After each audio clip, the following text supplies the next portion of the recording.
नागपूर शहरातील जुनी शुक्रवारी परिसरात भिंत बांधकामाच्या वादावरून झालेल्या हिंसक संघर्षात एका कुटुंबावर प्राणघातक हल्ला करण्यात आल्याची धक्कादायक घटना समोर आली आहे। या हल्ल्यात नाबालिग मुलींसह गर्भवती महिलेसह एकाच कुटुंबातील 5 जण गंभीर जखमी झाले आहेत। रविवारी सकाळी शेजारील भिंत बांधकाम करताना हवा ये जा करण्यासाठी काही जागा सोडण्याच्या मुद्द्यावरून सुभाष मते आणि आरोपी पक्षात वाद झाला। हा वाद वाढत जाऊन शिव्या व धक्काबुक्कींपर्यंत पोहोचला।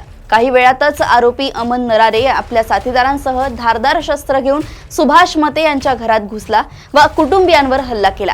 या हल्ल्यात सुभाष मते, त्यांची पत्नी, 2 अल्पवयीन मुली तसेच 2 महिन्यांची गर्भवती मुलगी जखमी झाली आहे। या जखमींवर सध्या रुग्णालयात उपचार सुरू आहेत। स्थानिक नागरिकांच्या माहितीनुसार आरोपी अमन नरारे याच्यावर यापूर्वीही गंभीर गुन्हे दाखल असून तो नागपूर महानगरपालिकेत सफाई कर्मचारी म्हणून कार्यरत आहे।